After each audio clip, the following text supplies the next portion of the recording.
In this video, I'm going to show you a quick and easy program you can use to remove background noise from your own videos. Sometimes it's hard to manually do it with the frequencies like we learned with EQ, the low pass and the high pass filters. Audacity is a free program that you can download online. Just search for Audacity and there you can download it for free, and it has a really powerful noise removal effect. There's lots of stuff you can do in Audacity. I'm just going to show you the noise removal effect.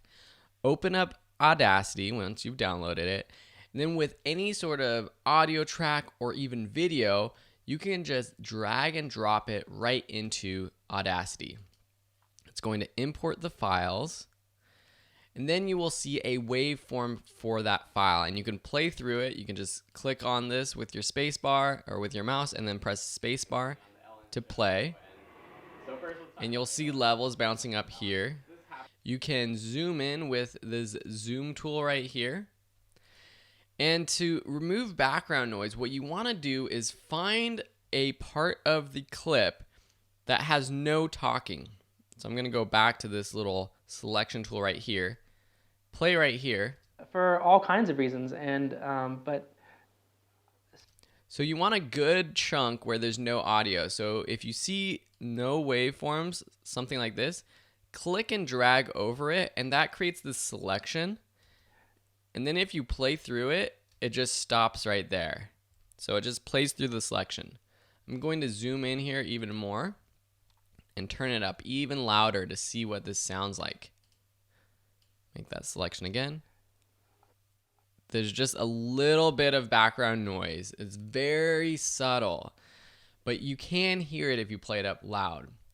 So then with your selection, go to Effect and then Noise Removal. The first step is to just click this Get Noise Profile. Click that button.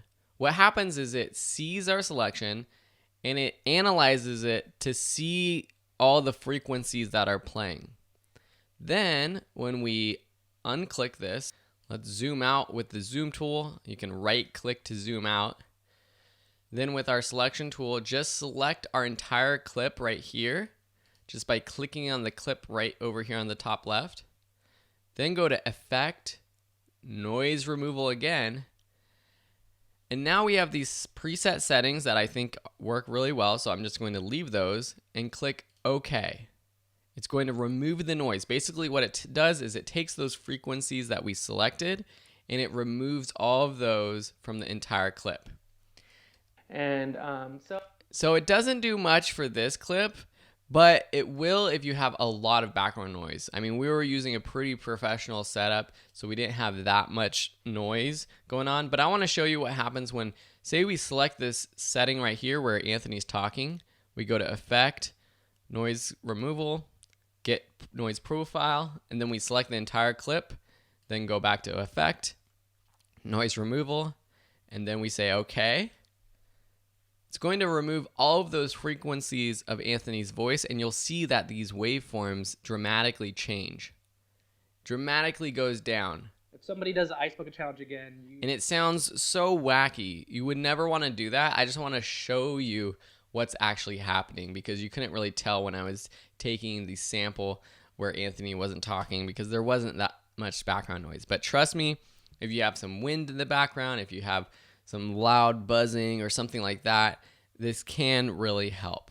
Once you have removed your audio, you want to save this as a separate file. So go to File, Export, and it's going to ask you to save a WAV file, or you can choose a different type of file. AIFF or WAV are the ones that I would suggest. MP3 and all these other ones, or some of these other ones, are compressed, so I would just stick with WAV. Then you can save it to wherever you're working on your project. Click Save. It will ask you if you want to add any metadata to this. So this is like if you were exporting a song and you had artist name, year, genre. We're not going to add any of that. I'll just say OK. It's going to save it to the desktop where I chose. And then we're going to have to import this back into Adobe Premiere Pro and sync it up with our video itself. So you might want to do this before you start editing your actual videos. We don't really need to do this for the project we're working on right now, but in the future, it's a good idea to do the noise removal before you start editing so you don't have to deal with resyncing any footage. Thanks for watching, and we'll see you in another lesson.